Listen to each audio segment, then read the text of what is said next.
means good, apparently, which is awesome. So yeah, thanks for coming out to my session today. It's the second day of a conference, and it's the first session of a conference, so I admire all of your dedication. That's awesome. Thanks, guys. I'm like mostly made out of schnitzel and beer right now after last night, so bear with me.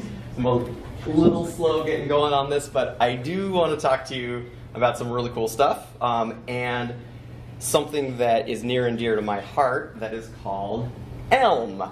And it's weird, and we're going to talk about it. It's a little out there compared to a lot of the other technologies that you're going to see. And I'm just going to get right ahead of it. Someone's going to ask me, are you using Elm in production? And the answer is no, not even close. So we got that taken care of. I do want to talk to you about it, though, because it's very compelling. And it hits kind of some really important things for me. I also added a little line to the slide here at the beginning that says, and become a better JavaScript dev in the process. So you're going to see a lot of techniques and approaches to code today that are kind of, they're unique to Elm, but they can be brought back to JavaScript. I want you to kind of see those things and think like, yeah, okay, I can apply that to my own code.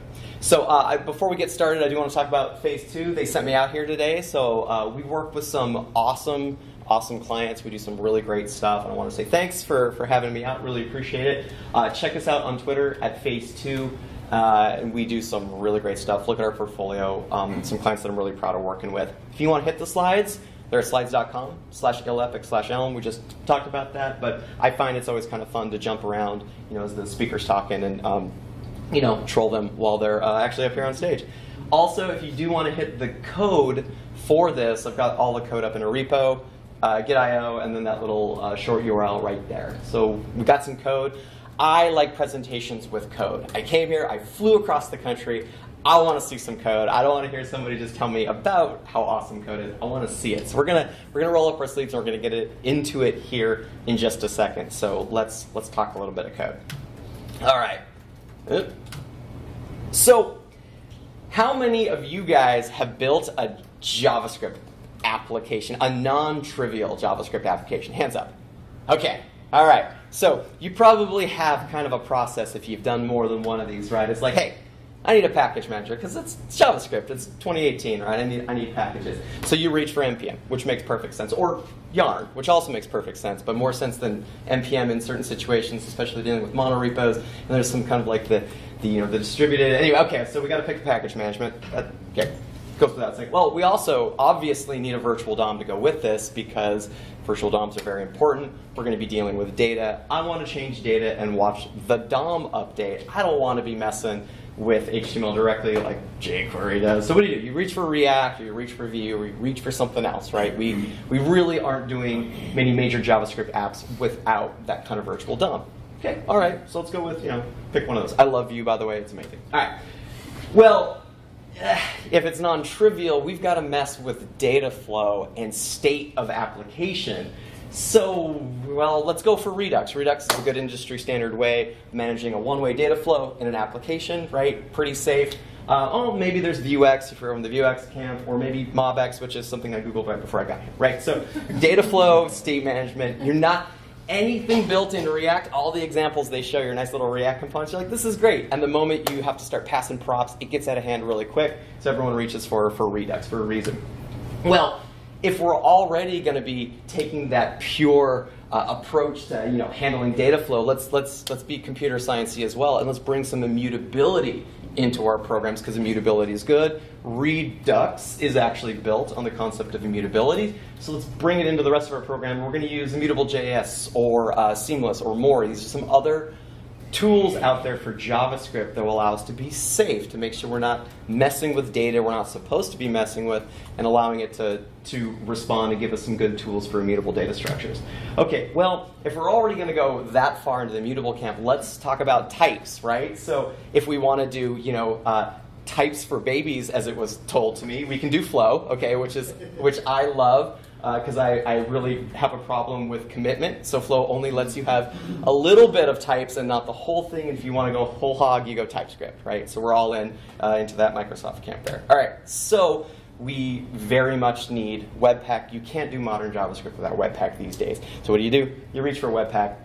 or now apparently Parcel, which is like 9 days old and apparently better. So we write a bunch of loaders, we get everything going, and we've got a hot reloader, we've got bundling, we've got dependency injection for assets in JavaScript, and that's amazing. Okay, well finally now we have to transpile all of this and we've got to get this linted. So what do? We reach for Babel, because we have to. That's literally the only option to get this working back in things like IE10 and IE11 for most of our JavaScript. And we need a style guide. We need something to yell at us while we code to make sure all of our code looks the same. Or we can just let a robot do that for us, which is what Prettier does and auto formats everything and crams it into 80 columns. Love Prettier. Makes me look way smarter than I actually am. And then we have to wire all of this together and build an application. And that is overwhelming. Okay, now there are good starter kits that help us out here, right? So a lot of us, anyone use the Create React app? Yes, why? Because it does all that shit for you, right? And it's really good, and it gets us set up on some really good best practices, some really good foundations, some really good, as close as we're going to get to standards. Okay, so that's why people love the Create React app. And then you can add more stuff on top of it. But that's the thing, is we have to reach for starter kits and pre-bundles and things that are abandoned sometimes, right? To go build out the structures to get to something that looks like a state that we do on every single project that we go to build. Okay, so that's why JavaScript is kind of awesome, though, because you can do anything in JavaScript, right? Nothing is going to tell you you can't. You want to use Parcel instead of Webpack? Go for it, right? Like, sky's the limit in JavaScript, right? That's one of the benefits of JavaScript. Well, that's also the downside to JavaScript, right? You can do anything in JavaScript. And that anything really causes a lot of that JavaScript fatigue we hear so much about, because you can just kind of do everything. And some people love that happy chaos, and some people are kind of like, man, is there just one way? Can we just say there's a way to do stuff? So wouldn't it be nice if there was one way, right? Weird. I wonder what we're going to get to in this presentation. Especially, and I'm going to use the word safe a lot. I'm going to use the word stable a lot. I don't mean safe like the JavaScript's going to like grab a kitchen knife and go at you, right? Like we're not worried about our code necessarily exploding. We're worried about our code behaving the way we expect it to behave without side effects, right? That's what code safety is. Then that brings stability. So let's talk a little bit about Elm. And I can't talk about Elm in the Drupal world without talking about Amitai. So who here has seen an Amitai presentation or knows about Amitai or has dealt with him in the Drupal world? So Amitai is the guy that originally made organic groups back in like Drupal 5 and then 6 and then 7. He's kind of always been way out ahead of a lot of this stuff. He's always kind of thinking ahead. And he just really marches to the beat of his own drum. And he's actually presented about Elm at a couple of DrupalCons and Drupal meetups. And he's got a lot of talks about Elm and why he went Elm. So Amitai ended up using Elm, liked it so much that he told his whole company that he owns and runs, we're only using Elm. We're not touching JavaScript as much as we can. So he went all in, right? And I heard about that. I was like, that is crazy. Like, what is going on with this technology that someone would put the foundation of the front end of all of their builds for clients on that tech? And I was at DrupalCon Baltimore, and he randomly snagged me in the hall and was like, hey, I want to show you this. And I was like, huh? And he's about to go on stage to talk about Drupal stuff. And he wanted to show somebody else Elm. I was like, okay, this is some special stuff, so I got to hear what this is. And of course, he told me about it, and I couldn't stop thinking about it, and really, just kept thinking about the structures and the promises and all of the new paradigms that Elm kind of brings to front end. And those big things are, the big promise is no runtime errors. And that sounds crazy, but it can promise no runtime errors. And partially because of that reason, there's no concept of null in Elm. Null, there's a guy named Tony Hora. He's one of the early founders, early computer science founders, who in the early days, I believe it was C, allowed the concept of null in the language when they were inventing it. And he's called it his billion-dollar mistake, right? The idea that there can just be a nothing, right? It's just not going to point to a place in memory. It's actually a vector for most bugs, a lot of attacks.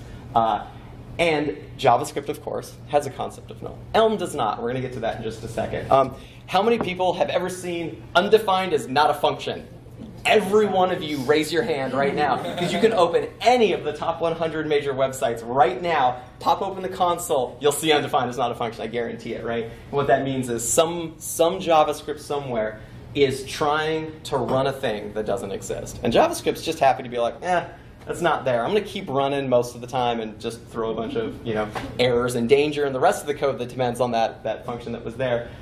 So in Elm, you can't get to this state. We cannot get to impossible states because someone wrote code they thought was impossible to get to, and the browser found a way. That user found a way right away. So Elm is a lot of these concepts bundled together.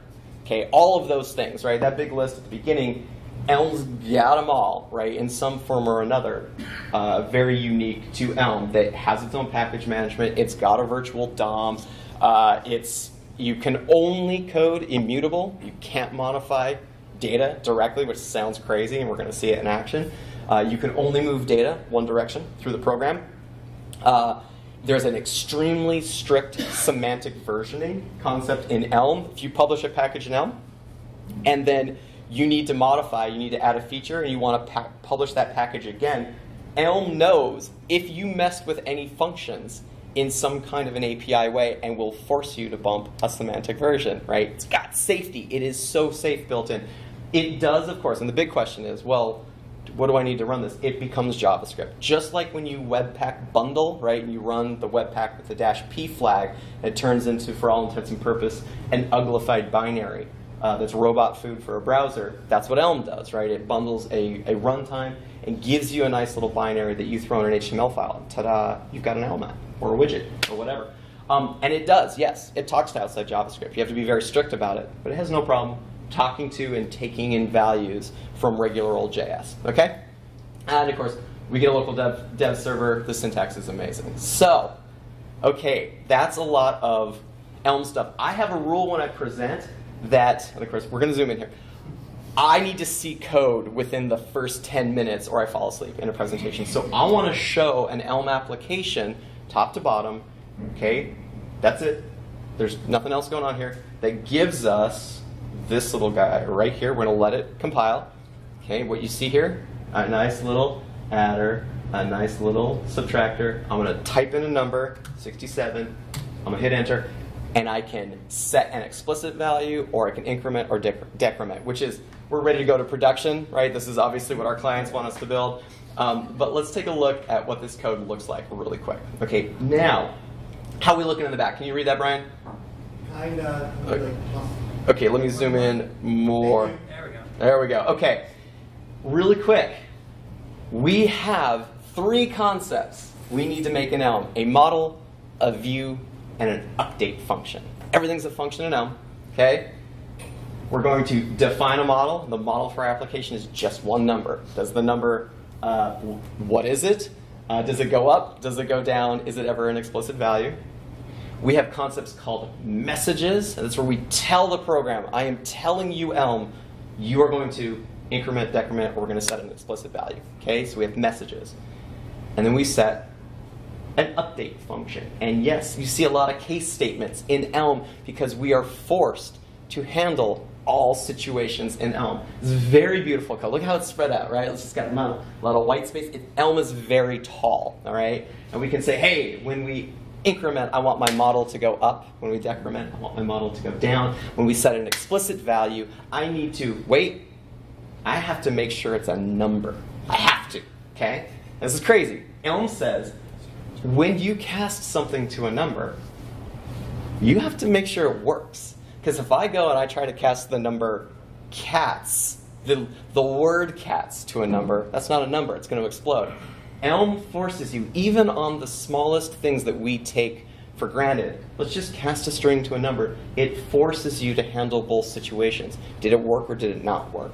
So if it works, let's just set the value. If it explodes, we go back to 0. We can actually see this in action. Let me scroll up here really quick. Go back to our output. If I try, I'm going to type the word cats right now. It stayed 0 because I can't cast the letter C or the letter A or the letter T to an integer. Okay? So, oh, cool. I never would have thought about that. I would have written that in jQuery, and we would have been casting, and we would have gotten like a bunch of ASCII, binary, UTF-8. I don't even know what cats converts to numbers as. So that is a quick little Elm application. This stuff down here is how Elm does HTML, and we're going to skip that. We're going to come back to that later. All right. Okay, so that's code in the first 15 minutes. Hit me. So if you say you have to define the error, what happens if you don't do? So what happens is Elm's very friendly compiler will pop up and give you the most helpful, friendly, caring error messages I've ever seen in any program. And Elm is really well known for, and they put a huge amount of effort into the error messages that are like, hey, you didn't handle this situation. When we get to some live coding, let's try to break that. Let's leave out the error, or let's leave out the, let's just try to take the value in, right, without doing a switch statement on okay or not okay. And let's see what it says to us. Okay, remember that. Decimal, if you try to put decimal in that number, same thing, because you're looking for an integer. It'll bounce to 0. Yeah. Got it. Or rather, let's find out. Let's go 22 point. I hit that period, and it was like, no, I can't cast you. Okay, can't cast you to an integer, so you get 0. What happens if you put a negative number in there? Good question. So I'm going to hit nope, I can't even hit the dash. Okay?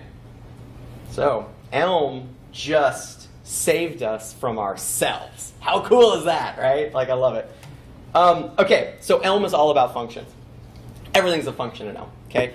If we go and decide to write a little piece of code over here in JavaScript, okay, I'm going to add 2 numbers. I have an explicit return statement. I've got say woof. Okay, I'm going to return, blah says woof. Here's the thing. JavaScript functions are some of the most important things in JavaScript. To write a function in JavaScript, we have to type 20 extra characters every single time we're using a function. That's insane. That's 20 times we're hitting a keyboard to write some of the most basic structures of a language. That is so nuts. So Elm says, you know what?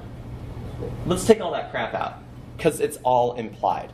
There is what's called implicit returns in Elm. We actually get this in ES6 with fat arrow functions. If you return on the same line without curly braces, you get an implicit return. Elm is only implicit returns, right? So you've got a function name, you've got arguments. Everything that comes before an equals is an arg. Everything that comes after an equals is the return. Okay? Really super straightforward. This is how you concatenate ++, and it's double quotes. Sorry guys, it's double quotes for strings instead of single quotes, so gotta hit that shift. But yeah, and then you call it very simple, very, very straightforward. The dash dash is how we do comments in Elm. Okay? So add 3, say woof cat. Boom. All right? Now, any questions on functions? All right. Functions are what are called pure. This is a concept that we do. We actually do this in Drupal. We do this everywhere. Okay, so in JavaScript, a function can mess with something outside of the function. The outer scope in JavaScript, inner scope has access to it, and inner scope can mutate. So I have a function here called mutate outside. We've got a little variable here called mutate me. It's being set with let explicitly for this contrived example, so that we can go change it. And then I'm going to go mess with mutate me. I'm going to actually increment it directly, and then I'm going to return mutate me. Well, I've actually messed with both things. That's side effects. This is the source of a tremendous amount of bugs in JavaScript, right? I've got a function, it's kind of messing with something that it wasn't given, right? In Elm, the only thing a function can ever mess with are the arguments that it's provided. So I've got a value, okay? We set values in Elm just like this. Thing equals something. There's a variable in my program. This function comes around that says, hey, you know what? Mutate me. Let's mess with it, right? Let's do that. Well, I can't. I can only return this value in a function in Elm. So what I end up with is I get a new value, obviously. I added +1. But I can never, there's no mechanisms in Elm for me to go change this outside of the function that it was in. Pretty crazy, right? A lot of safety. Requires some architectural thinking for you to be able to solve problems in this paradigm. We get to be placed in this very functional world, this functional paradigm of programming very quickly, so that we pass transformations of data from one function to another function to another function. We're going to see that in just a second. Any questions? You had your hand up there at the beginning. Default, it was actually about functions in general. So if you have a couple different parameters a function can take in, and you wanted to have some of those parameters have default values assigned to them, how do you do it? There is default value settings in Elm. You can set. Yep, exactly. Okay, so I love the declarative nature. I love how Elm says you need to define small little bite-sized functions, right? That's the goal. This little JavaScript example over here, yes, is contrived. We have .map, right? We have array.map in JavaScript today. But what this points out for us is that there is an iterative approach that is possible in JavaScript, right? That's back to the bonfire of JavaScript. We can do whatever we want, right? So if I've got a little inventory list up there at the top, price list, okay? I want to mark it up, right, times 1.5. I can do a for loop, loop over the list, modify everything, return a new value, right? Nothing's stopping us. We can do that for loop. There's no such thing as a for loop in Elm. So what we have to do in Elm instead, we take our price list, we take a function called called make profit. It's that easy. Okay, we're going to make some profit. That takes in an argument called price, multiplies it by 1.5, and then we're going to use one of the myriad helper functions in Elm, and that's where the power comes from. It's all these constructs that Elm gives you are really, really powerful. So what list.map does is it takes in a function, and it takes in a list, and it returns the transformation of that list without ever mutating the original list, right? And down here, we just simply say markup inventory, price list, blah, right? Because this is an implied return, okay? So this is returning those new values automatically and just gives it to us. Any questions on that? If you've done .map in JavaScript, this makes perfect sense. Cool. All right. Okay, now we're getting into some heavy stuff. Who here knows what currying is in programming? All right, you raise your hand. You get to answer what is currying? Hands down. So currying is this idea. It's also called partial application. Okay, it goes like this. I have a function. It has 2 arguments. What happens if you give your function 1 argument in JavaScript? Right, good question, right? This is actually a source of a lot of errors in JavaScript. Let's take a look at currying on purpose. So I've got a baby animals function over here in JavaScript, okay? So baby animals, it takes in 1 argument at the top, and what it's going to do is it's actually going to return a usable function that is waiting for another argument, right? So here, let's do this. I want baby animals, and I'm going to preload it with the word koalas, okay? So what I get right here, baby koala is now a function that is waiting for an argument to concatenate together to say, I love koalas and the second thing. So now I've got this preloaded baby koala function that's ready to go around and be used, right? It's just waiting for that second argument. That's called currying. That's one form of this. So it's also how we're able to capture scope in JavaScript. It's how we're able to do higher order functions that then return a function and say, okay, This function's preloaded with a bunch of variables or a bunch of settings or a bunch of things that we need. So now, if I run baby koala with puppies, kittens, and pandas, I love koalas and puppies and kittens and pandas, okay? Because it's preloaded. It's ready to go. If we wanted to just run this immediately in JavaScript, we just throw we throw an immediately invoked function expression. Where have you guys seen immediately invoked function expressions before in the Drupal world? What? Gosh. Every Drupal attached behavior that you use, okay, attached behaviors in Drupal, you notice how it kind of starts with that function $ something up here, and then there's the parentheses down on the bottom of the page that like also say Drupal and jQuery, right? Like what that is, it's called an IFE, an immediately invoked function expression. It's grabbing and capturing scope into your application. It's actually a double function. It's a function that is defined and then immediately executed. Okay, we've been using this the whole time, right? It's one of the recommended ways we code JavaScript in Drupal. Well, down here, this is the same thing. It is a function that is immediately executing, being given a function that then immediately executes with a second argument. Cool, right? Like that's really, really powerful. Elm don't play that. Elm curries by default. And what that means is if you just don't give it all the arguments, it's like, cool, you didn't give me everything I need. Here's your function back, waiting for the rest of the stuff. Now that is cool. So let's go through this. We got baby animals, okay? AB, okay? And it does the same thing. It's going to concatenate those values together. So now I'm going to say baby koalas, but here's what I'm going to do. I'm going to leave off the second argument. So Elm's like, great. I'm not going to return a value for you. I'm instead going to give you a function that's preloaded, that's hanging out, waiting for the second argument. Elm curries by default. And when you start to think about, now you can start to compose functions that are just functions that are waiting for other functions that are waiting for other functions, you get some really powerful composition. And so then we just say, hey, baby koalas with puppies, kittens, and pandas. Cool. We get the expected output. But we can also do the same thing. I just give it 2 arguments. It's like, yeah, I expected 2 arguments, and I'm done. Here's your string. Yep. Doesn't that go against the idea that everything is strictly typed? Because here's the thing. Elm knows. Okay, so Elm knows. We're going to talk about type signatures for functions in just a second, because you're going to see something in a type signature for a function that indicates currying. And we're going to talk about the arrows here in just a second. Because you're right. It's like, oh, I've got a function. Well, it takes in things and it should return things. That's not how Elm works. Elm is like Pac-Man that just snarfs each argument until it hits the last argument and then it returns a value. And we're going to see that in the type signature. Okay. Any questions about koalas, pandas, kittens? Okay. Or currying?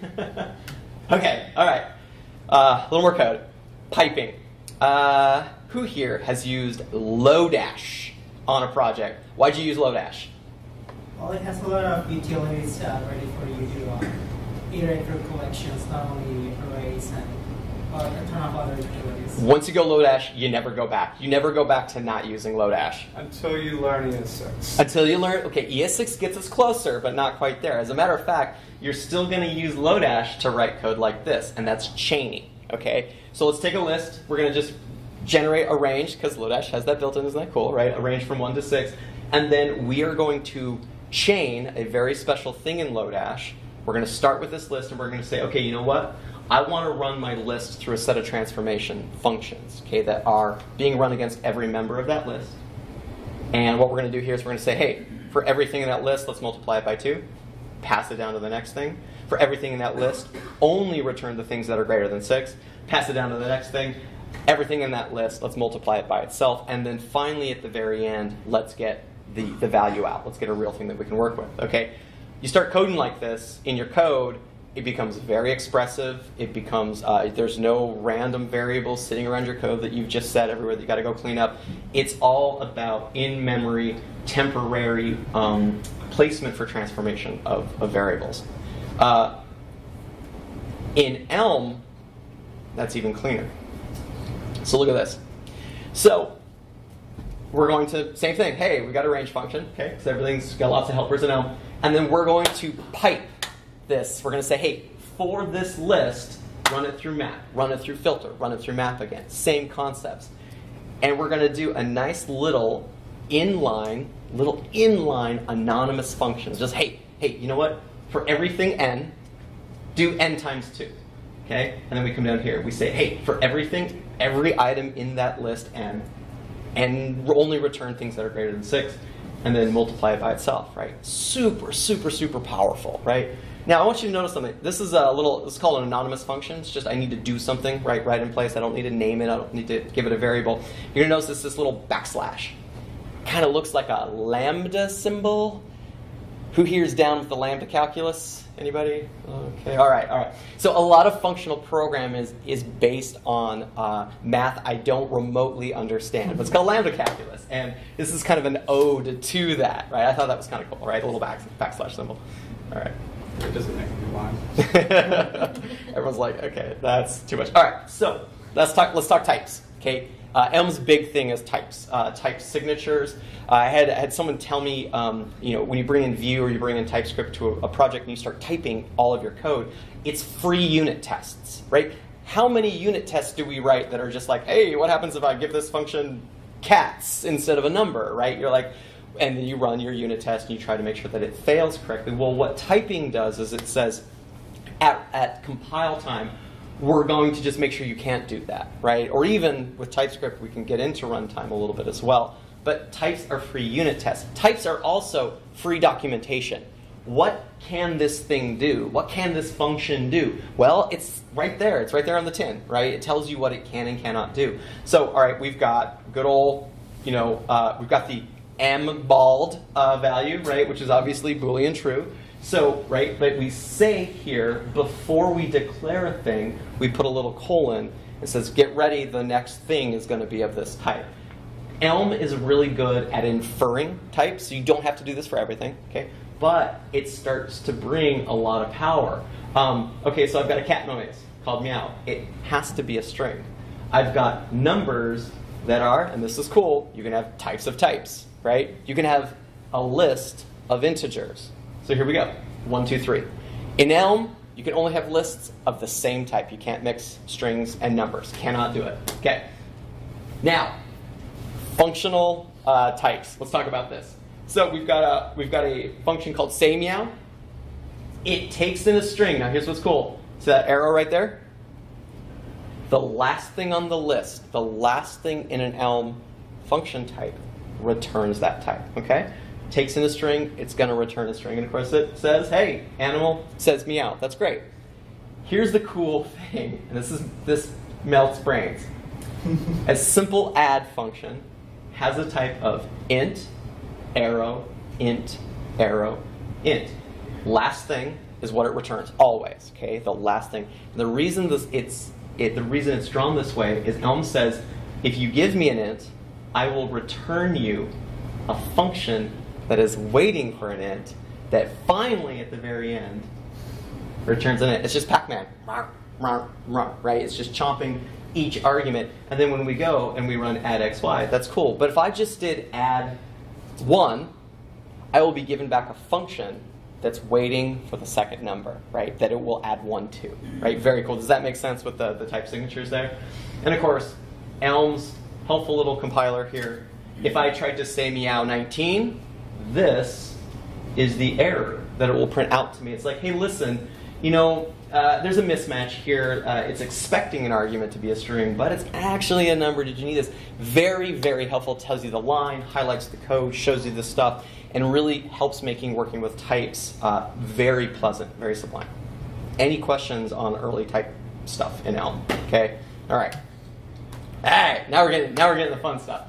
We're going to ignore the JavaScript. All I wanted to show is to get this kind of strong, dynamic, advanced typing, we need Babel, we need Webpack, we need Flow. That's the Flow symbol up there. To get this, we can do this in JS. And I actually just wrote a project in Flow, and it was awesome, and it saved my ass a couple of times, and it's worth it. Right now, guys, tomorrow, go install Flow. Just do it. It will change the way you write JavaScript.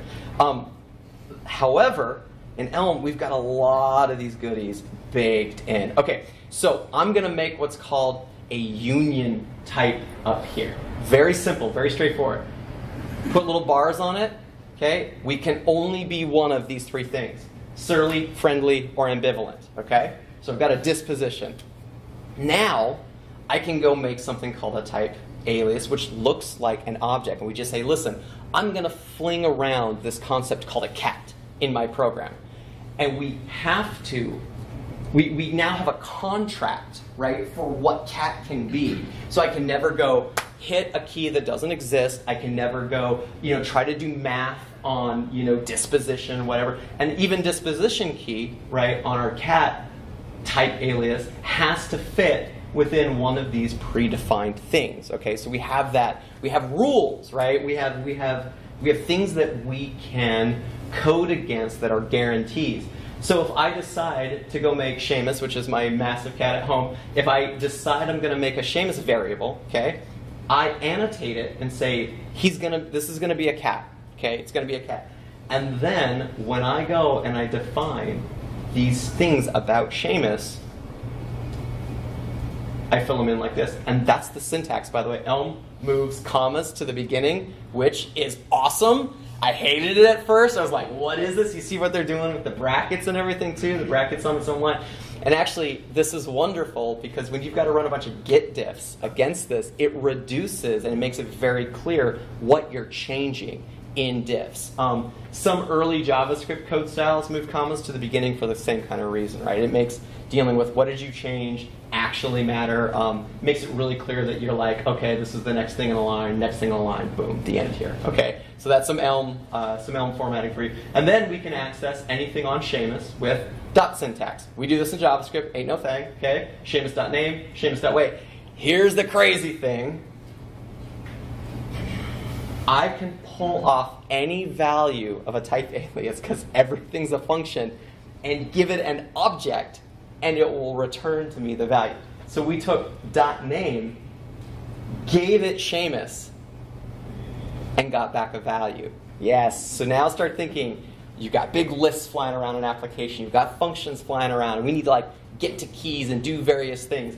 Well, now we can pull off those pieces as functions and go run things through processing like that a whole lot easier. Any questions? Isn't on the right side surely, friendly, and ambivalent actually a string, and on the left side they're objects? Over on, you're talking about the JavaScript side? Yes, because, well, here's why. In Flow, there is no thing that is just this symbol concept. Okay? In Flow, you still are relegated to a number of, when you've got these very primitive types, they are still integers or strings, but you're in the one of those types. In Elm, you can get up to that symbol thing. It actually makes IDE stuff a lot more powerful the moment you get this outside of oh, this has to be a string. That's not a string, guys. That is surly. Just a primitive surly, right? Which is awesome. Oh yeah, pointing out disposition being used, and then declaring cat for use. Okay. Let's talk about immutability really quick. Okay, immutability means we never modify something in place. Okay, we're always copying something, changing it, and returning a new thing. This is super, super powerful. So watch this. We got our disposition, like we always have. These are my 3 cats. So I'm going to make 3 cats very, very quickly. And here's what's awesome. Because everything is a function in Elm, I'm actually going to use, yes, that's actually a function. It's kind of been obfuscated from us. We don't really care. Until, what if I just want to make 3 cats really quick? We just say cat, argument, argument, argument. Done, right? So I give it name, float, and then one of the disposition values, right? When I leave for vacation and Seamus gets into the food bag and he decides to put on 1.1 times his body weight, well, we need to represent that, right? We have to change values. That's a super, super common thing. So this is the syntax, right, that we do. We wrap it in a curly brace. We take Seamus and we pipe it through, and we say, what are we going to change, and what is the value? Elm does this incredibly powerful graphing behind the scenes. There is still an original Seamus value in our program. However, there's now a piggy Seamus value, which is Seamus with one transformation applied to it, right? So there's a chain, and that gets into some really, really, really cool stuff. There's an immutable JS, an immutability talk from ReactConf like 2 or 3 years ago.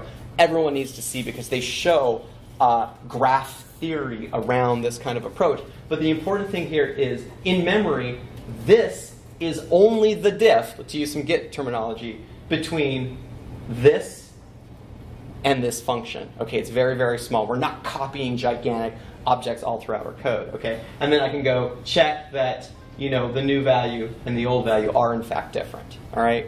Any questions? Yo.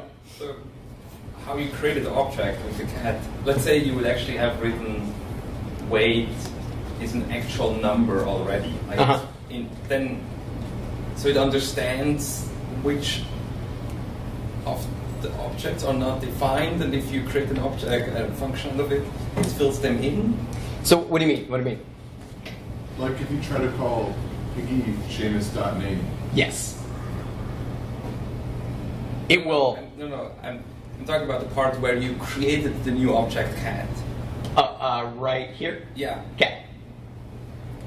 How does it know that the 3 arguments you pass in are actually the 3 arguments in which order? Is it just from top to bottom? So this is an alias, right? It's not an object. It's just an alias defining a structure of types. And under the hood, what you're actually getting here is a big-ass function, okay, with a bunch of sub-functions inside of it, right? Function, function, function.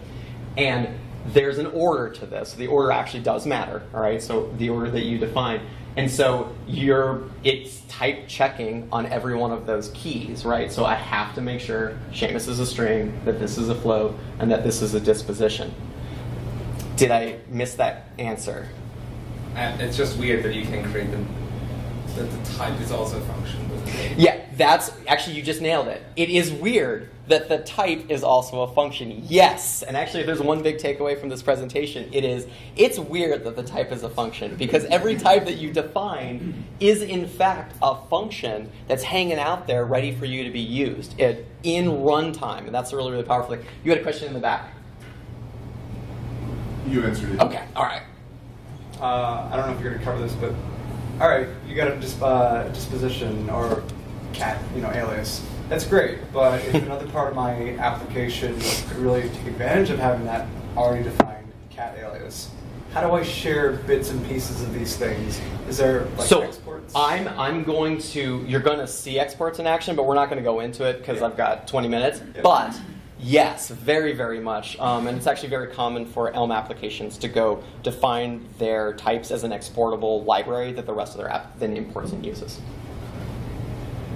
Okay, this one's pretty neat because this is self-referential types and mixes. And this is really neat. So we've got our disposition type that we're used to, okay? Surly, friendly, ambivalent.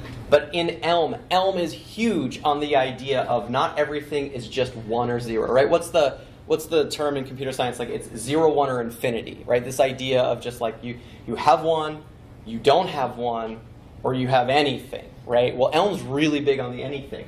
So what we're able to do here is we're able to say mix. And I'm actually going to say I'm going to be a mix of any of the prior 3, actually 4, we'll get into that, dispositions, right? For our more advanced, our cats with more advanced personalities, okay? So we've got Seamus, okay? We've got Debris, okay? Pretty straightforward. But Simone, she's more complex. So what we're going to do is we're going to wrap it in a parenthesis, and we're going to say she's both ambivalent and surly. So now, whenever I go and I try to access cat, I am going to be forced to deal with the case where there might be more than one disposition. Elm will enforce this, right? Because we brought that in. This is really, really, really powerful stuff here, right? Because it allows us to be really flexible and then forces us to deal with the flexibility later, right? Because flexibility comes with cognitive cost. If you wanted to show all the cats that are surly, would Simone show up and Seamus, or just so what's going to happen is you're going to you're going to be able to, in your filter that you write, okay, you're going to be forced to deal with if is mix and then loop over those values inside your filter, right? You don't get it for free. You got to deal with it now. Right. Yo. Is mix a word of Elm, or is it mix that you just did? Mix is an Elm reserved special Elm thing, right? And it says you get to be multiple things at the same time. You can be one thing, you can be no things, or you can be multiple things. Yo.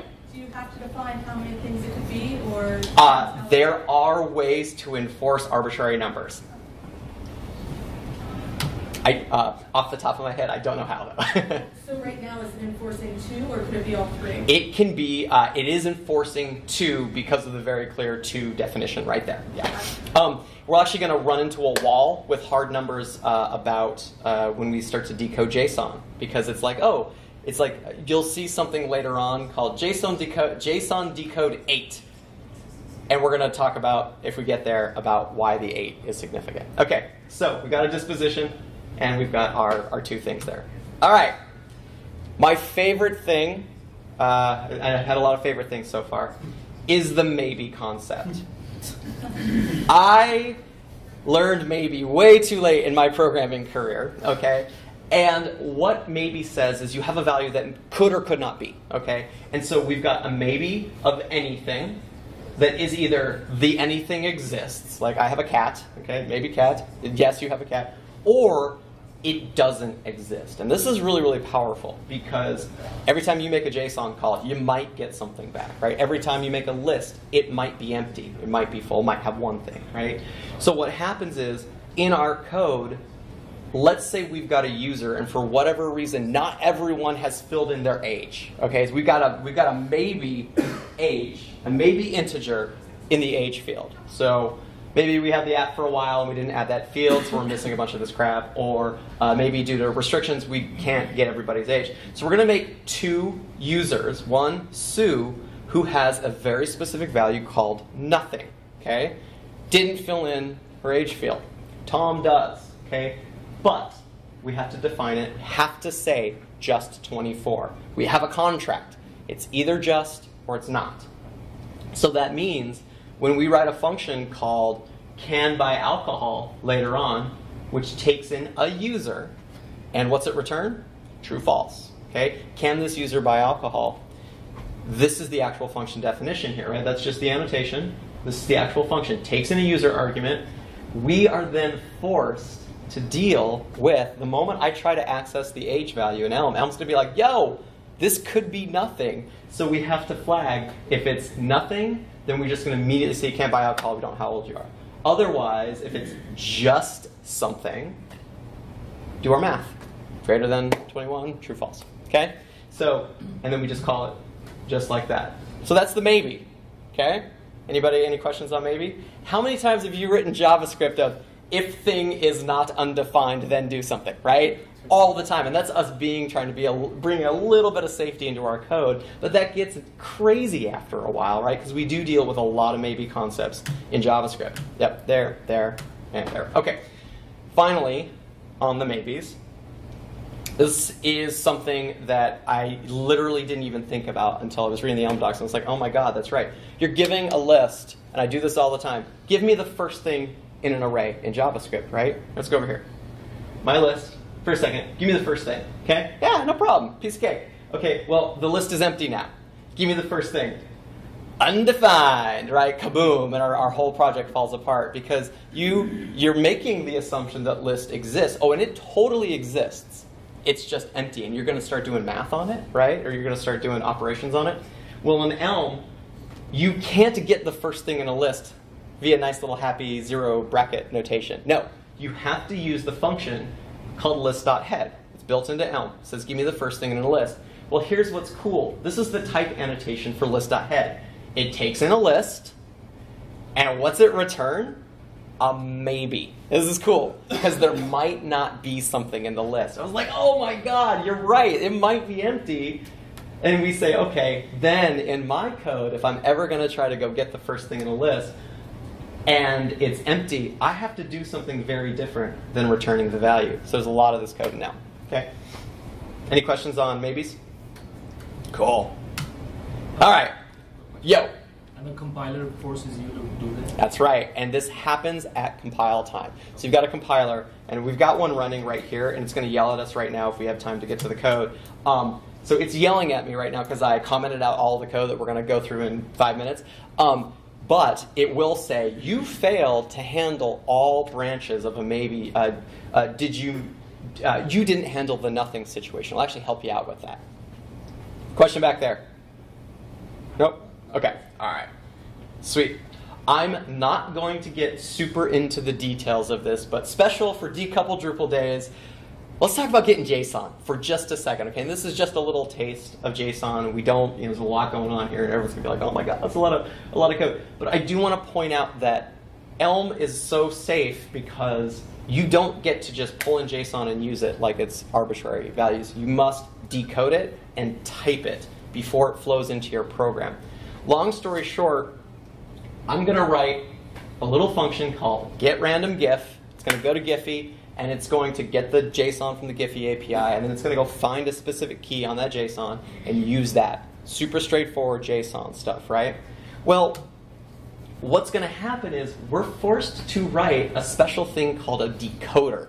This is neat. It's a special type in Elm. It's actually a special type that this function called HTTP GET, which Elm provides, requires. HTTP GET takes a string and a decoder, capital D decoder. It's like, you have to give me a decoder or you don't get anything from the internet. That's really cool, right? Forces a lot of safety. Now all this decoder does, so I'm like, okay, well I guess I got to write a decoder, GIF URL now. All it does is you say decode at, and there's many decoder utilities. It's just this simple one. It says hit the data key, and then inside the data key hit the image URL key, okay, and then turn it into a string. That's straightforward. So Elm's like, cool, I have a string now. We're safe. We're good. We have a guarantee. This then returns something called a request type, which we are not going to talk about.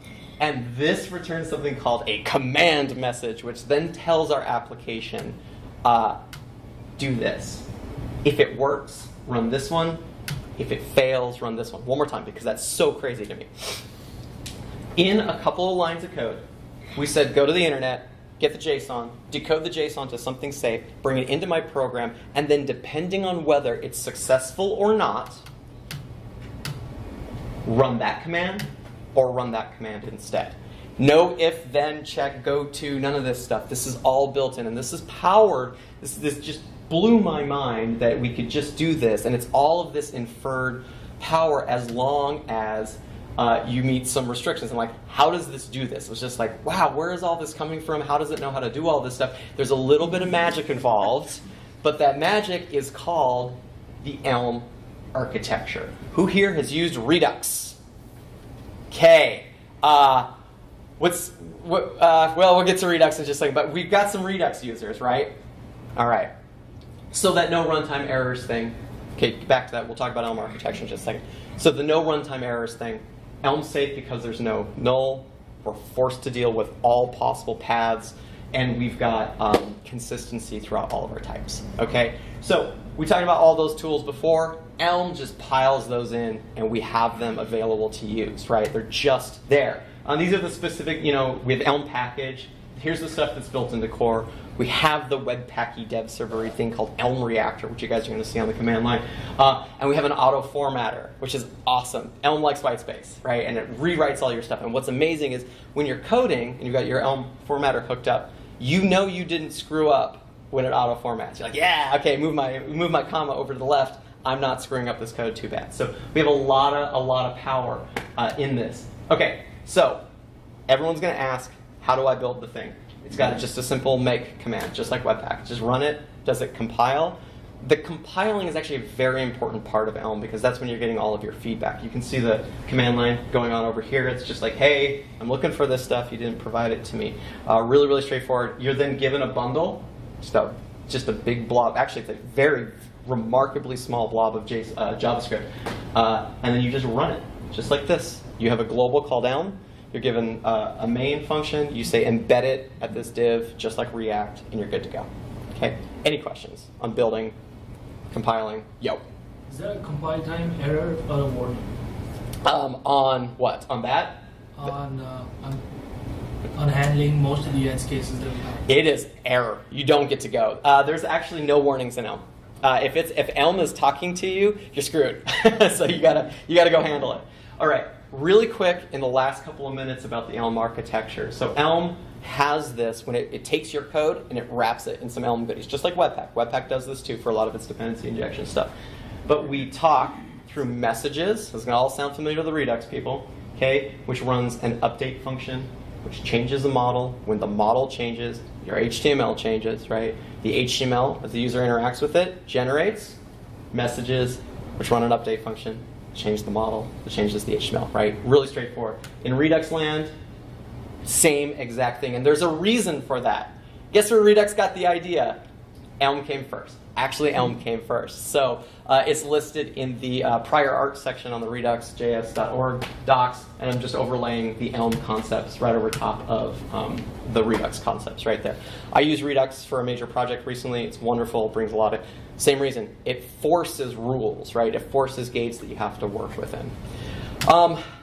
Okay, we just talked about this. Messages, updates that changes models, which then cause views to update as well. I have a little bit of code that we can walk through at the end. We actually showed it at the beginning just so you could get a taste for it. If anyone wants to go through it, we also have 5 minutes here at the end for any questions as well. So question while I get some code up. One of the very first things you actually mentioned was you do not actually have this in production. Why? So what's interesting you ever heard the term "no one got fired for recommending IBM"? Okay, it's like from back in the day, right? Like business systems, right? Who do you go for? It's 1965. You need a big business system. Well, you go IBM, right? You don't risk something on something that's relatively new or relatively different. You go with what's safe. And JavaScript, React, particular with its backing and its community and its support, its ongoing development, React is super safe. Tried and tested. There's a billion examples. Clients know the word React, right? They're coming to you and they're like, "Hey, we want a React site." You're like, "Hell yeah!" So React is safe, right? It's easy to talk about. It's also very fun to write, right? It's pretty good. Elm is one of those things that really takes either someone internally who's just responsible for something to go do, and it takes someone who's willing to really own it. The great news is Elm's actual recommendation to get Elm into your project, into your team, is by starting very, very small. They actually recommend make a little widget that's not super big. Just make a little thing that doesn't have to necessarily, it's your schedule update or it's your stock price, whatever, right? And they actually have tips and tricks on how to make sure your first Elm experience is small and part of something else. Versus, all right, guys, we're writing a single-page application, top to bottom. Everyone's learning Elm today, right? It's really great about that. And the community is very much like, hey, are you sure you need Elm for a full SPA thing? Are you sure you don't want to just make it smaller and a part of something else? So interops very, very well. Yep. How much does it actually assume on HTML? I mean, you can use JavaScript for not only HTML, but to run server architecture. Right. How much is the HTML baked into? So Elm is a front-end library. As a matter of fact, I don't think there's actually an SSR side to Elm yet because it's so much about making interfaces. It's all about UI, UA.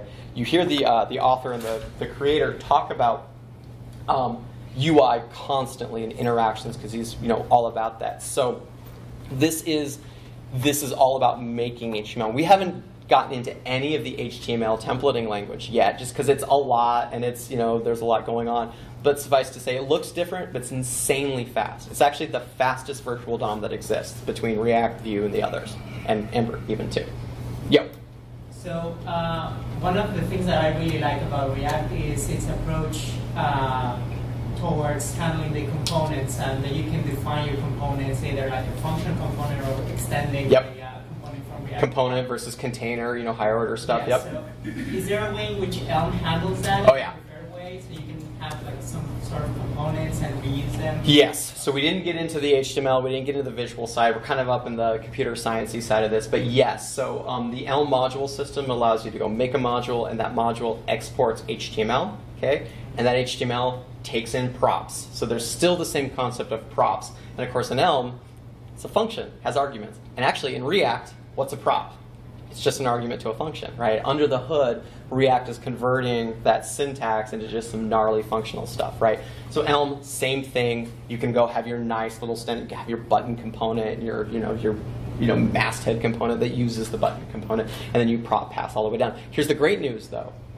Just like we use Redux in the React world to give a single state container, so that any deeper component can just go grab pieces off a state. We do this a lot with the connector, right? The Redux connector. Super cool. No more prop drilling and all that insanity. Baked right into Elm, right? You've got state. You've got a place where you're able to say, like, I need this from the state. Super cool. Any other questions? Yo. Can the compiler handle things like code splitting and having multiple bundles? So bundling and code splitting, I don't know. There's a number of threads out on it. It's one of those things that they're really looking to optimize for like a single thing that you're making. You're talking like routes, and getting like minimum or like base required JavaScript, and then each different route has a separate bundle of JavaScript to go with it. I don't know. There is a really good a good Elm routing library out there, and I don't know how it handles that. Yep. What about async await? Good question. I do know that the way that all of the HTTP library works is everything is asynchronous. Everything is assumed asynchronous. And it goes like this. The HTTP library says, go make a request. And then what you give it is you give it a function to run when that request is done in the Elm parlance. So there really isn't the need for async await because you're already writing very linear looking code anyway because it's Elm. So you don't need that concept of, I'm just going to hang out here before the next thing goes through. I think we can skip the code because we saw it at the beginning and we're right here at the end. But if anyone wants to see some more Elm code, give me a holler. All I was going to do was uncomment various bits and watch the compiler yell at us as we do that, right? Which is kind of fun. But hit me up with more questions, and thanks for coming today, guys.